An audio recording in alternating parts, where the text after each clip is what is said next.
Today's webinar topic is on storytelling, which is, honestly, one of the most incredible things you can do for your organization is be able to understand how, why, where, and when to use different types of stories. So I'm going to introduce you to myself and Mandy, who are here today to talk about this fun topic. I'm Kim Hales.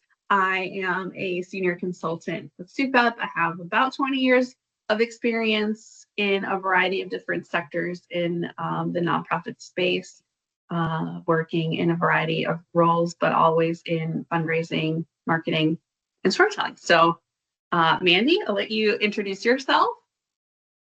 Hi, everyone. I'm Mandy Helton. I'm also a consultant with SUCUP. And like Kim, I also have been in the nonprofit sector for about 20 years, mostly in a fundraising role. But one of the chief skills that I always consider myself to have was as a storyteller. And for a long time, I just thought, oh, well, I'm just a good writer. And I'm so blessed that I have this. And then as I learned more about story structure, I realized that this is an effective tool that almost anyone can learn and have it in their toolbox to do effective fundraising. It's important at all stages in the donor cycle, from cultivation and donor acquisition to solicitation and then to stewardship. So hopefully all of you can also identify how you can use the story structure formulas to figure out what are the best stories to tell about your organizations. Oh, it's such a great point, Mandy, because that really is what we are in the nonprofit sector, in the business of, is dealing with stories of transformation. And that is what our work should be doing. And we should really be highlighting those. So the first thing we are going to do is have everyone read this appeal. And I would love for some people, once you read through it, to put some comments in the chat. What did you notice about the appeal? What do you remember from it? And how do you think someone who's reading this, how does it make them feel? And really, as you're reading through it and digesting it, think about all of those emotions, and put some of those in the comments here. We'll give everyone just a minute or two to read and put some comments in, and then we'll talk a little bit about everyone's feedback and then what our feedback on something like this is as well.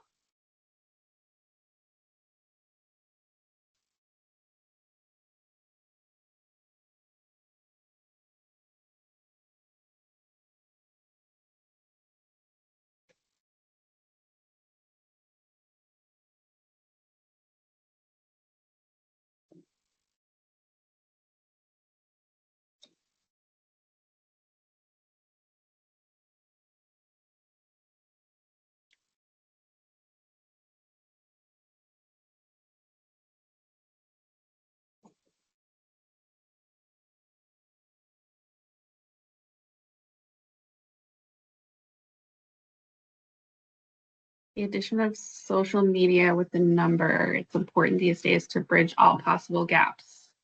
Thank you, Christian. What else do you notice? What after reading it is going to be really memorable for you? How do you feel?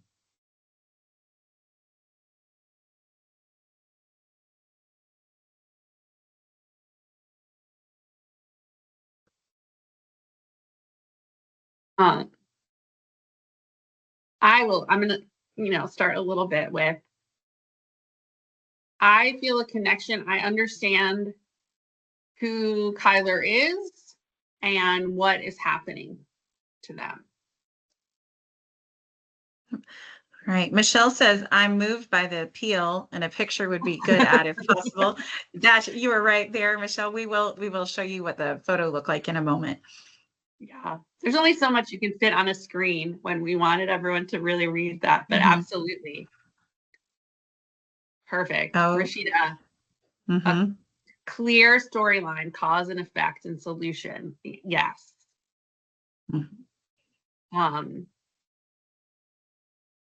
Yeah, that is a great point, Jennifer. Adding some more quantitative data. How many children have been helped this year? Great. Kyle's a real person and empathy. And that's one of the things I think we want to kind of bring focus to when you're talking about this. We talk, and there's certainly a good balance. You need some quantitative data, right? But in this sector, we are talking about real people, real animals. If you're in a, we're affecting these lives. And sometimes you really need to humanize those, and you really need to make it about an individual or a story to really be able to connect in that one-on-one way with what the organization's doing. Understanding that at the end of the day, if it was 200 children like Kyler that this organization helped, that's a great number. It's huge. But they're real people with a real individual story. And so balancing that is really important. I think we all, in a lot of ways, we tend to say, we've helped 10,000 people this year. Well, that's wonderful. But is that 10,000 out of a million? Is it 10, right? And what is that actual transformation looking like for an individual in that story? So I think like looking through that lens of how do you tell a real something that's going to really bring in that emotion and allow you to connect on a personal level. Yeah. So why stories? I'm going to build a little bit on what Kim just said. If any of you are familiar with a book called The Whole New Mind by Daniel Pink, who is a noted speechwriter, he explained that stories stick better in the human memory. And the reason for that is if you're trying to memorize 4 facts. So for example, number of people that this organization helped within a certain geographic area for how many years. It's hard for the human brain to retain all of that data without some context that helps it relate to each other. So stories make your organization more memorable.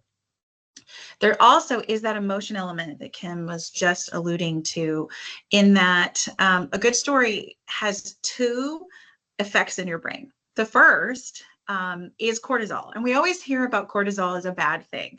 It is the stress hormone that is released in our body. It is related to like the fight or flight response.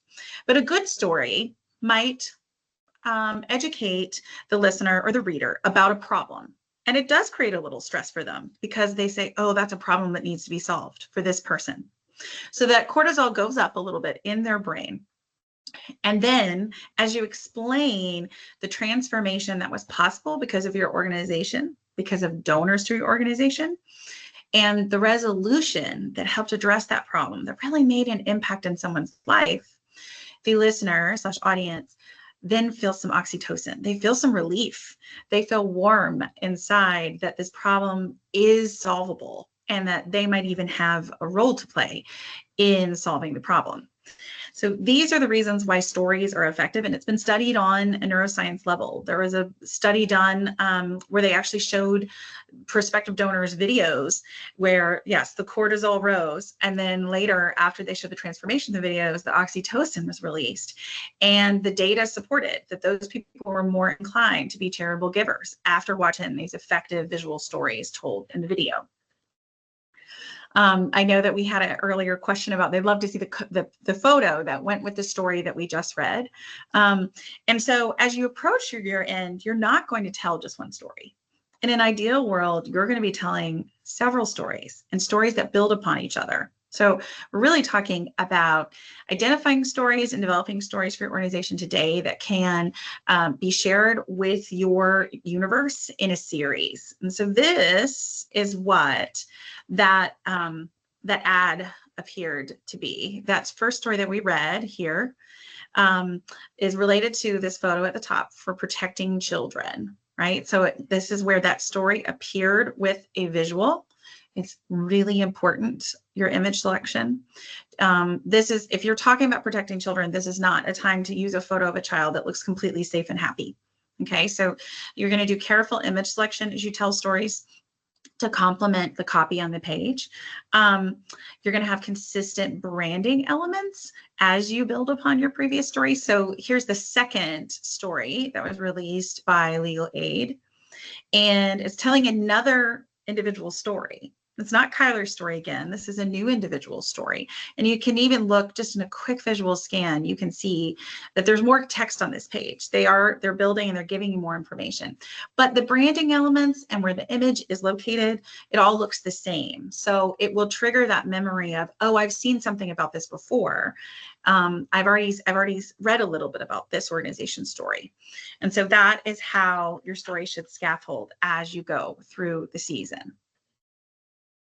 Next, I think Kim is going to talk about how you first identify your stories and the types of stories you might tell.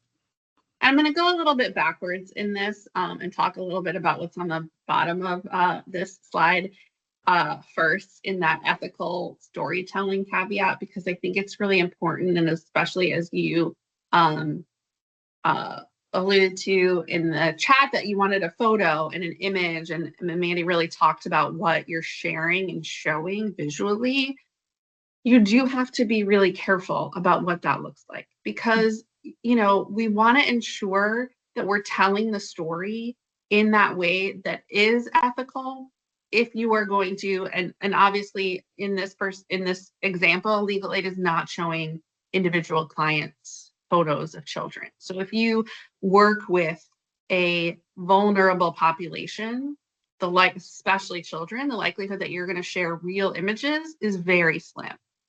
And while you don't want to show smiling, happy child in that image, you also want to be careful about picking images that are too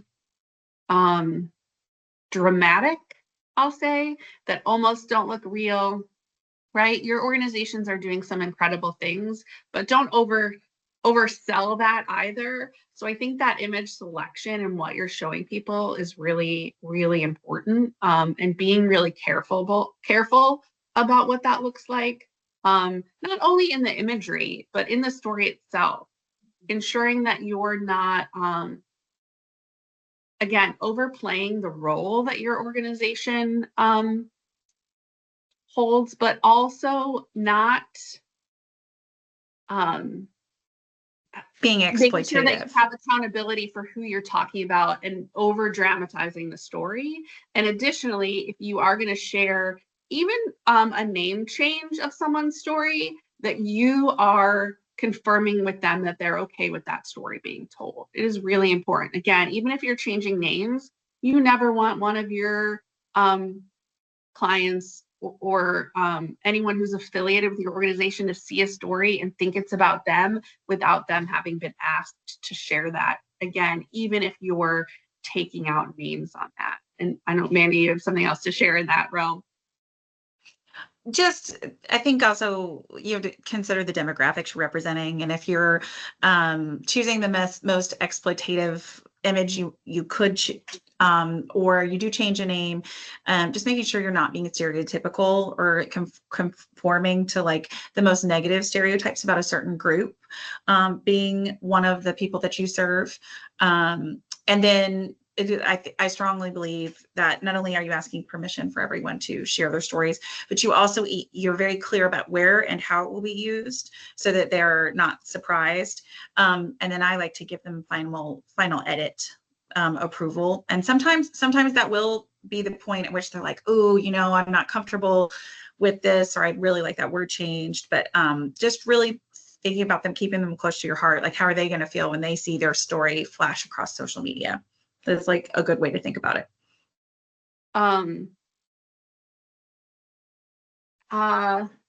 Gabriella, so one of the questions in the chat right now is, what if my donor is receiving several of this type of appeal at once and is fatigued by the amount of text? How can I stand out or overcome donor fatigue during the year-end season? It's a really great question. I think you can, and I'm not sure if this is your donors receiving, several of this from you, or you think, lots of our donors are donating to other organizations and they're getting lots of appeals. That's one of the things that I think is challenging for just end of year giving, and which is why you should be doing these kinds of things year round, so that you're building upon these stories, and come Giving Tuesday or come year end, they can be shorter because you can say things like, in Kyler or in Susan, and you can refer back to some of those that they've already seen. So while this, timing of this webinar, and we're really talking about how you can capitalize on the end of the year, this storytelling should be something you're doing year round, so that it isn't just getting that at the end of the year, so that they're not overwhelmed. Because we all know that Giving Tuesday, while a really incredible vehicle, and I'll make a plug for next month's webinar about Giving Tuesday, and some people from Giving Tuesday will be there. It's just one tool in the toolbox. And so we should be doing all of these kinds of things year round, in order to alleviate some of that fatigue. And maybe I can let you give your thoughts on that question also, because I think it's a really important one. Well, I think that it's what Kim's going to talk about in a second is that there's stories that are not just impact stories. As you approach the end of the year, it's really important to consider like, what's the donor story? What's the donor story as you move towards the end of the year? They're sitting there as an invested audience wanting to give to organizations around that time of year. And just a simple tweak in phrasing takes it from being your organization story or a service recipient story to the donor story. And I think that's a way to invite them back in to focus on themselves and kind of the values they believe they hold. And Kim will get more into that in a second. Yeah. So again, the types of, as Mandy just said, the types of stories you might tell. And obviously these 3 bullets are not every story you could possibly do, but I think most of them will fall into one of these categories. So you're talking about your mission and the organization as a whole. So what is the purpose and the mission of that organization? What is the problem that it's trying to solve? Again, as a whole, whether it's within the community, the country, the world, what are those issues that the organization as a whole is working towards, and how do you share those overall? Then, like we showed just now, those impact stories. And I think, in my opinion, those are sometimes the most not to use that, they're the most impactful, but they are the ones that are really generating that human emotion. And if you can bring some of those into the other stories and bring them along the way, that will be really important. But to Mandy's point, the donor story, people love to see themselves in something. And so if you can talk about, I love, and I shy away from using these in solicitations, but I do think in your newsletters, in other forms of communication where it's not the sole solicitation of why I give, and getting donor stories about why they are engaged in this mission, why they are supporting it, because then other donors see themselves in those people and want to emulate what they're doing to help drive that organization forward. So I think they are there is a really good time and place for those. And again, if you're talking about you're only reaching out to people who have given before, or you have a certain segment of your donors you want to reach, that donor story, from the viewpoint of that donor, and again, asking them to share their story, asking them to write it. So it's emotional coming from them, and then sharing that with a group of donors can be a really useful tool. And then back to how you do that, you tell a story. And so for those of you who haven't, a lot of people have heard the term hero image. So if you look at this photo itself, maybe she's the hero of this story. She's bringing someone in, maybe not like the best example of the hero image, but the image of that little boy in the former example. So you are looking at telling a human story. You want that hero image. to be a one person. You want to talk about that one human element to what you're talking about. And you want to bring out the emotion in it. You want to tell their story again in that ethical way where you're not looking down on anyone or talking about it in that way, but bringing out that that emotion in it. And then obviously the relevance to what your organization does. How are you bringing back what their problem is to what your organization can do for them? And again, the outcome about what your organization did to transform someone's life or the life of the community, or, you know, bringing it back to whatever your organization's mission is. So when you look at that, again, you're defining your nonprofit story. What is the problem? Your organization exists to solve a problem in the world. What is that problem? Why is that problem important for someone to understand? How does your organization's or donors' dollars change the trajectory of whatever that person's life is, or whatever your organization is doing to make change? And then what is the outcome of that change? So really looking at that on a continuum: problem, solution, which in theory should be your organization and the service that it provides, through the outcome. And I think I see people fantastic in the chat and other people answering. I love that. Everyone give their opinions. But our nonprofit doesn't have specific client stories. We are walking and biking safety org. Our 2 Keystone projects are building a 100-mile trail and working to stop distracted driving. Oh, I mean, I think while your organization itself doesn't have clients, you have great stories, right? There are a million stories about what is happening with distracted drivers, texting and driving, you know, all of that. So I think you can tell those stories. Your solution, while not working on individuals, with individuals, is still going to change the outcome of some of that. Yeah.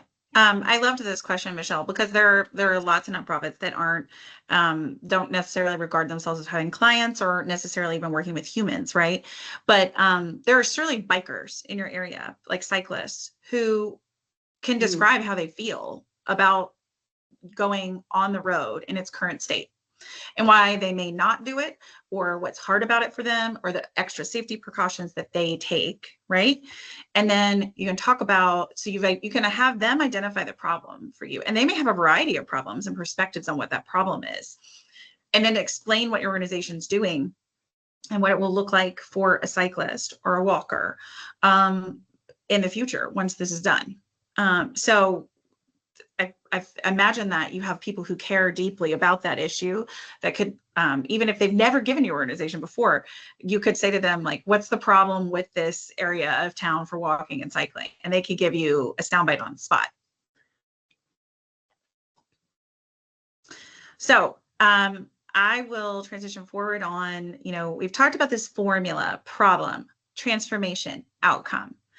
Obviously, every nonprofit out there is not presenting it as our problem is X, our transformation is Y, and the outcome is Z. What makes the story really effective is when you can give some specific details that kind of describe the before and the after state. Okay, so really specific human details that help people understand the transformation, relate to like how the individual, the story that the person you're telling a story about felt, or what their challenge was before the transformation, and then how they feel afterwards. So just 2 visuals here that I think allude to what transformation might look like. On the left, we have like this simple visual from Operation Smile, which is a nonprofit that helps perform cleft palate surgery around the world. And so, you know, all they had to do was show this picture of a child with cleft palate who looks like he's having a hard day in this beginning, and then here afterwards you see him smiling. The light is even slightly like better in this photo. It just looks like you could very quickly see this transformation. If you're putting that in writing, you might talk about, here are the difficulties with feeding in the before state. Here were the emotional feelings in the before state. And now, this is a happy, smiling 3-year-old who loves to eat peanut butter and jelly sandwiches and crunchy carrots, right? So those types of little details really make the story real in someone's brain. On the right, we've got this picture. This is actually a picture of New Orleans right after Hurricane Katrina came through. And then this retrospective was published years later and showed how it had been rebuilt. So again, if you're telling a story about this, then you might talk about the amount of water, the number of streets affected, someone, the first time they drove back and they saw the aftermath of the flood and they couldn't go down the street where their grandmother lived. And then now what happens when they drive into that ward and how it has been rebuilt. Offering these kind of specific details that ground the listener and the audience in the story really puts them there. They can imagine feeling those things. They can imagine the devastation that somebody felt or the stress or the challenge that they were facing. And then they feel the oxytocin at the end when they get more specific details about how the transformation has improved that person's life.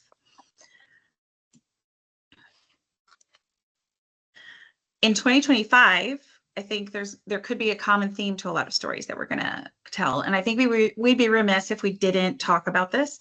There are changes to many nonprofit funding models. And so that's going to emerge as a theme in stories in a couple ways. On the impact level, there are individual lives that have been affected by government spending cuts. So maybe somebody for the first time this year is facing some level of food insecurity, or is really like their job downsized, or they're really concerned about a legal issue that they didn't have previously. So there's a before state that in this instance, which is created by an economic reality in 2025, where a lot of government programming is changing. And so you're going to hear that a lot, and how nonprofits are intervening and helping those individuals through the time. There's also just the organization story in 2025.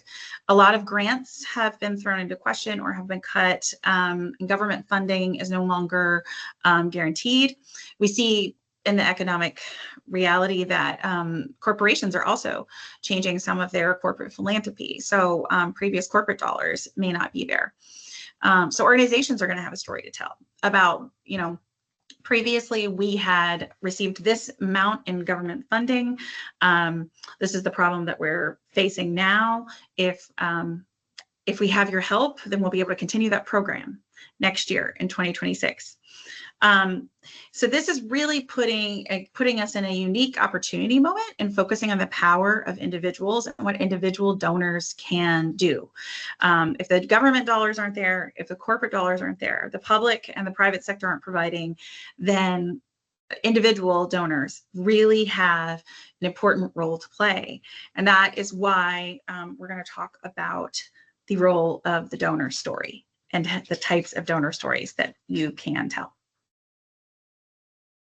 And, to Mandy's point in that, I think the organizations that can do that well and transition some of that well will be poised to raise more dollars that way. I mean, the reality is, I think Giving USA put out a statistic that if individual philanthropy were to cover all of the funding cuts from corporate and federal, they would have to increase giving by, I don't know, I think it was 300 and something %, which is unlikely, right? So knowing that and going in, we have to make our stories and the outcomes of what we're doing really impactful, because it is going to be a challenging fundraising environment. And while individuals are certainly stepping up, and has been the case in 2025, I think that's something to keep in mind as you think through your solicitations. So again, it's not just your nonprofit story, right? Nonprofits wouldn't exist without the people investing in them and supporting that. So I think looking at things, and one of the things I talk about all the time with everyone is segmentation. The more you can segment, the better. If you think about your own life and your own, what you're getting from your own emails, from every store that's ever existed, you're getting, oh, I see you. I mean, and it's a little scary, but oh, I see you looked at this pair of pants. This pair of pants is now on sale. People know exactly what you're looking for. And I think there is a little bit of an expectation from donors that you will understand who they are and what they're looking for. So if you send something that doesn't quite fit who they are, right? They're not a new donor, but you are sending an email to everyone like you're trying to acquire a new donor. It may be more difficult for you to renew that gift because they want to know that you know who they are, what they value, and that you value them and their support. So that segmentation, I think, is one of the key things that you can do when you're talking about this, because again, it is their story. So if you're talking about a new donor and you're trying to acquire those, what is your support going to do? What change does you coming into and investing in this organization make happen? And how much, what does $100 look like? There are plenty of donors who are really moved by an organization, but think that their small amount doesn't matter. So talking about what that looks like. I think I would shy away from, $10 buys 52 pencils for children, but what, instead of what that thing is going to buy, what does it do? Your $100 can help change the trajectory of this child's life by providing the tools necessary for them to do well in school, right? I think, and Mandy can give her opinion on this, but I do think that we've moved away from saying these dollars will buy this, because prices change of things every minute, as it seems, and the price goes up and up. And so I think you don't want to lock someone into thinking they've purchased this one thing, but talking about what those dollars can do within the organization. And then stewardship. The one thing that I think organizations fail at the most is stewardship. We are not thanking our donors enough. We are not thanking them quickly enough, and we are not thanking them in the way that they want to be thanked. And that was a very blanket statement, but I think it's very difficult. Most nonprofits are struggling to raise the money they need to keep their missions going. And so while you're thankful for a donor's gift, I think we're not doing enough to steward that, to continue to grow with that donor, and to be able to, over the long term, be asking them for more and more. So really that timeline for stewardship is so important. And then again, we talked a little bit about this before, but that why I give. And I think, again, you have to think about that in the context of who you're sharing that with. Because do you want to make an ask to, $100 donors with a donor that gave $1 million? Maybe not. They don't see themselves in that. But let's say you have someone who's given $100 a year for 10 years. That's a story, right? That's something that people can see themselves in. They can feel like, oh, that made an impact. My $100 every year could make an impact. So thinking about how you segment that and who you're sharing certain types of stories with is really important.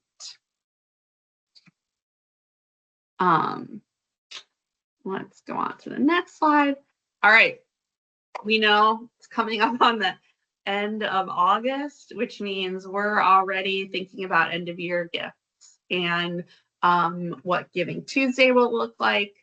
I, again, suggest to organizations they don't put all their eggs in the Giving Tuesday basket. It's a pretty saturated day, but if you can plan that out well ahead of time, and you've got some time now to think about what those stories look like leading up to it and post Giving Tuesday, you can really capitalize on a time of year where everyone is giving. So thinking about if you don't already have that calendar in place, making sure you're really putting that together right now, thinking about what direct mail pieces you want, what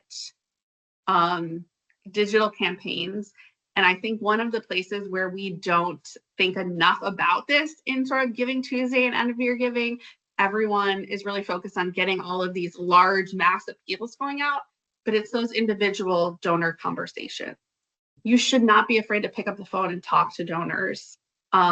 Even in this sort of end of year space where, you know, Giving Tuesday is very much an online digital campaign, but I think you can talk to donors ahead of that. What are your plans for end of year giving? I know it's only September, but you know, would you consider doing this at this point? So really having those conversations, those one-on-one conversations with donors where you can is so important. Yeah, I can't underscore that enough, Kim. I want to go back up to what Gabriella asked us earlier, where she said donors are receiving a lot of these types of appeals all at once and can be fatigued by the amount of text. I think it's a good exercise to sit down. If you have a good story, you've got a good story. Think of 10 donors you want to make sure hear it. And those are the 10, like, you're not going to rely on the mail and you're not going to rely on the email. You're going to schedule coffee with them, or you're going to say, hey, I've got a story I want to tell you about what your gift has done. And you get them on the phone. So you've done the work. When you've done the work to identify and develop these stories, maximize that and make sure that they reach the ears of the people you most want to reach, who have the capacity to do something really meaningful for your organization, maybe have a really long-term investment in your organization, and you want to make sure that that's a story they know, because then they're going to talk to other donors. They're going to repeat that story for you and amplify that story out in the community. So don't limit your storytelling to print or digital pieces. Make sure it is happening in your donor conversations so that all the work is worth it. We're going to show one more example and ask for everyone to put some feedback in the chat again, thinking about when you read this, what are you feeling? What is your response? Are you inspired by this solicitation?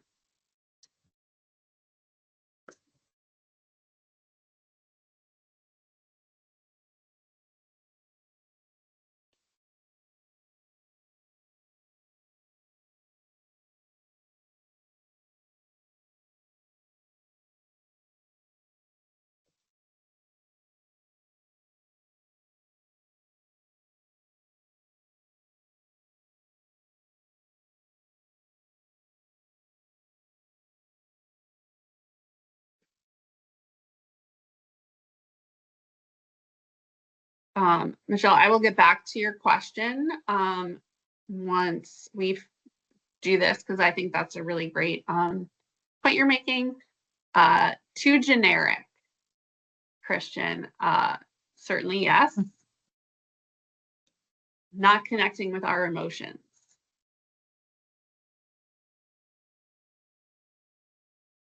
Yeah, so, and people feel free to keep going. Where's the story?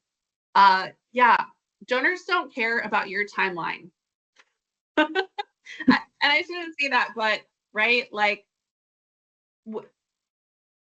it's creating an internal timeline or urgency, but for what and why?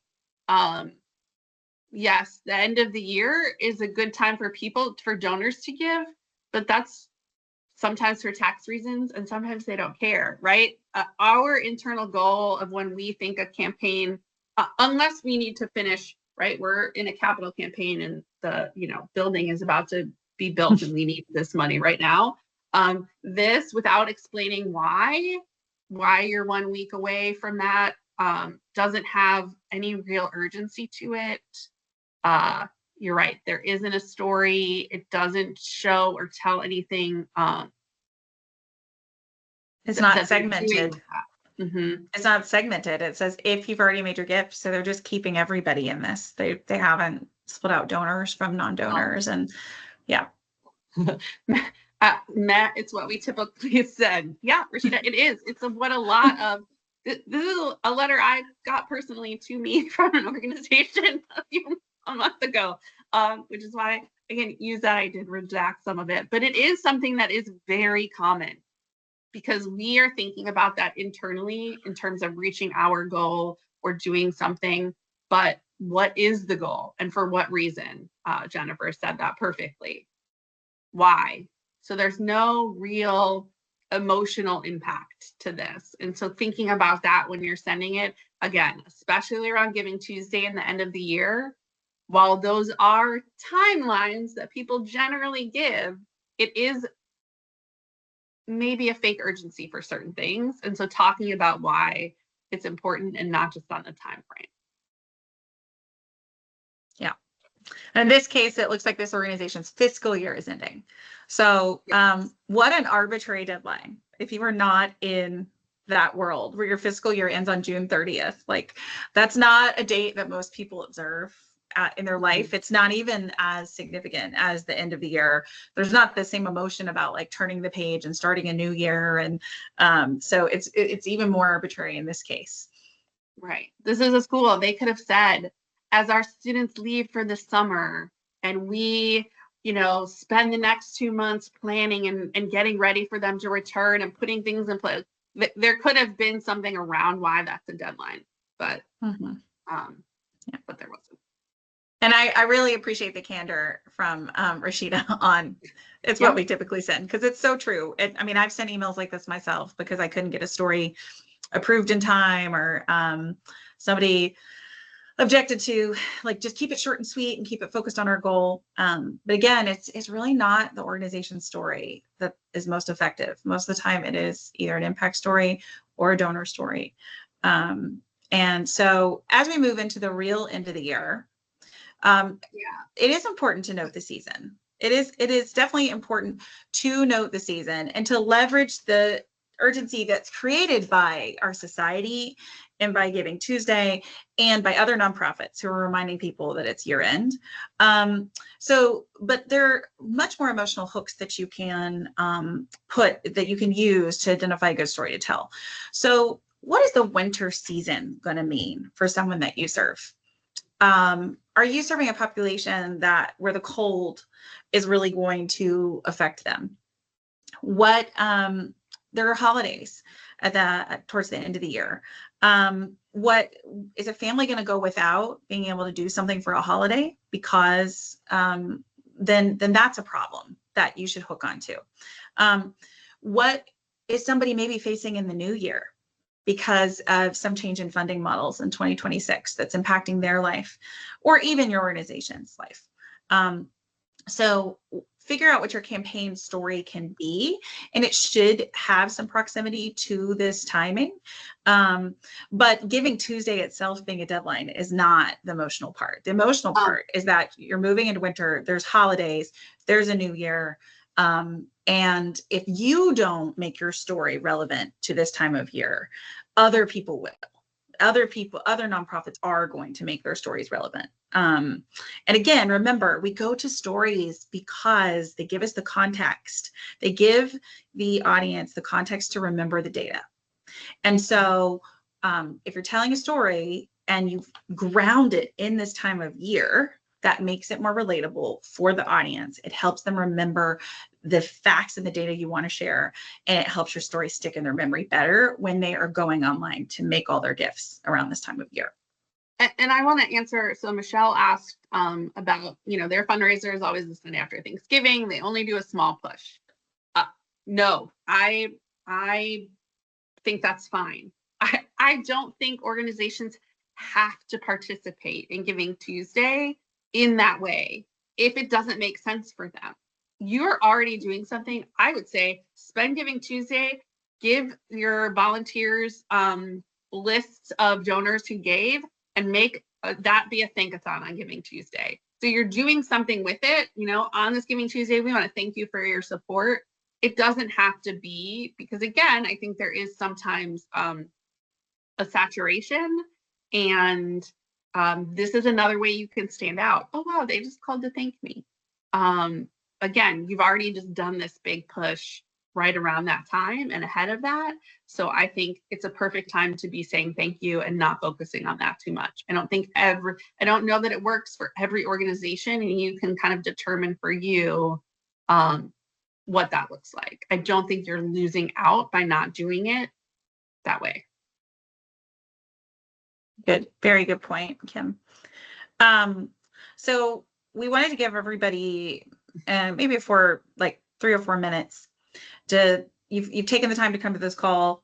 Let's help you leave with a little deliverable, and at least your first few like stab at trying to get a story going. So if you just jot down really quickly, thinking through the last 6 months, what's a name of a person or a group that your organization's helped in the last 6 months?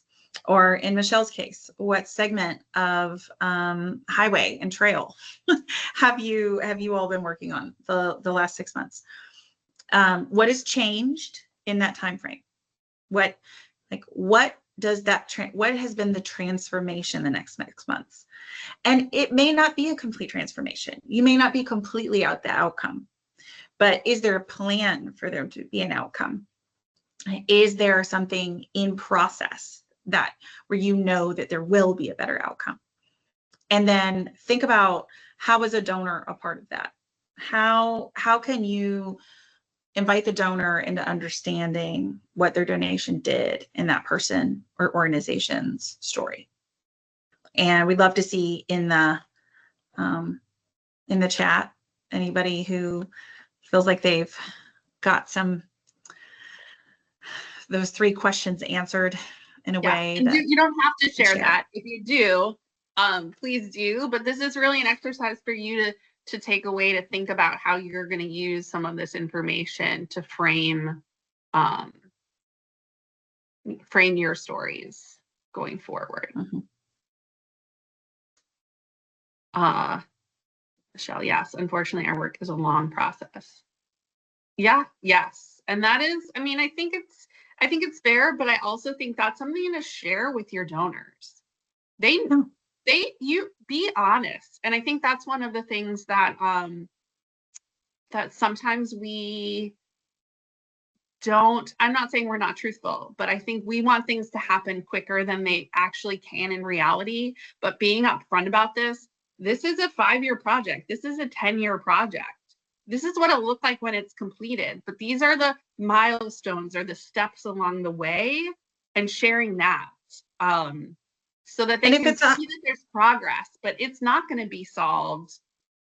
Most of these issues that we are all dealing with are things that have been happening for decades and decades, if not centuries. So we're not going to solve them next year. But what are those milestone steps that you're taking to address them? And what does the long-term vision look like? And Michelle, a mile, you have a 100-mile project. A mile is a mile. Another mile funded, another mile in planning. That's something to celebrate. As you get further along in a long project, donors really like to help you finish. They really are invested in that final outcome. So if your story is we're 75% of the way there, or we only need 10 more of these, letting donors into the story to imagine themselves as the closer and to see what kind of impact they can have in helping you finally cross the finish line is really important. So in your long projects, make sure to identify, like, this is the work that's left to be done, but it's very doable with a donor's help. We have a comment here from Christian. Yes, that's a perfect example. And again, capital campaigns, while can be much more difficult than raising your annual, can also have their benefits. They're very clear cut. If you're building something, it is very easy, and donors can see, oh, there was no roof and now there's a roof, or the roof was leaking and now it's not leaking. And so yes, you can tell that story. I would think about that in the way that you're telling your overall stories too, right? We talk about that. We've built this building. Well, maybe you're not building a building, but you're building up a person to be able to go do something different or new, or to not be hungry, to be able to ride their bicycle, right? So tell those stories sort of the same way you would in a campaign where you're building something. at least to the extent that you can. All right, I do want to make sure that we have a little bit of time for any additional questions, and we have a couple more slides. So keep doing your work here on, take a screenshot of this slide or reach out to us afterwards. I believe try to identify the slides the slides. Video of it should be. We have put that in the chat. I think everyone will get the slides in some follow-up communications. Yeah. So think about your last 6 months and figure out, just as a first draft, try to tell a story about find a story within your last 6 months. So the key takeaways for quarter 4 as you're preparing for your year-end giving is don't be afraid to develop some emotional stories. It's really important to think about the human brain and understand that cortisol and oxytocin do drive people to act, and a good story releases those 2 hormones in the human brain. The good news is oxytocin's at the end. So people feel great after they've donated to an organization who's made a compelling case through their storytelling. Don't be afraid to reach out to existing donors, your service beneficiaries, and ask them to tell a real story. Ask them to get it in their own words. Observing those ethical storytelling caveats that Kim talked through. You already have stories within your organization, and sometimes people are just waiting to be asked. It's a great way to engage donors without asking them for money. It's like one more time that you can touch a donor without asking them for something that is money. So if you're not doing it with your donor database currently, certainly consider it on the testimonial side. As you're trying, somebody might tell you a story and you need to workshop it a little bit with them, or somebody says, you're talking to somebody who maybe is a staff member, somebody who has like the frontline access to your service beneficiaries at your story, and you're trying to help them figure out how do you know when a story is a story. And this, just remember the formula. We are looking for a problem where there was a transformation and then an outcome. And you improve that story when you then think about using specific details to describe the before state and the after state of that transformation. And lastly, as you are developing, hopefully, a series of stories for your year-end campaigns across your mailing, your digital platforms, and any other campaign materials that you're creating, don't be afraid to pick up that phone and share your stories in real donor conversations. All right. Okay. Lastly, we would love your feedback on this webinar and any more questions in the chat. So there's a QR code here on the screen. And we'd love to hear how we did, and if we do this webinar again, what things we might add to it, or questions that you would have loved to have had answered. You can also put them in the chat. We have a couple minutes remaining where we can share with each other. Everyone has done such a great job of asking questions throughout, so we appreciate that. But if there are lingering things you didn't ask or you don't want to ask in this chat, we're happy to answer them after. You can respond to the emails you get or email us directly to ask some of those questions. Just to say that, I'll give everyone one more second to scan that QR code. But here at CUCUP Strategic Solutions, we have a variety of services offered to nonprofits for to partner with them in their work and to help do things like ensuring that storytelling is where it should be, or any other kinds of work within fundraising, governance, grants, really anything that your nonprofit could use advice or support with. So you can reach out to any of us on that as well. And we are still appreciative of your time today.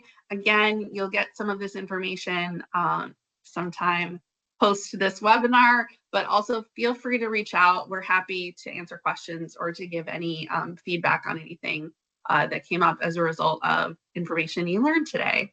So we really appreciate your time and thank you so much. And good luck going and collecting and developing your stories and telling them between now and the end of the year. But do it all year, as Kim said. Yes. All right. Well, we hope everyone has a great rest of your Tuesday. Thanks again for joining us today.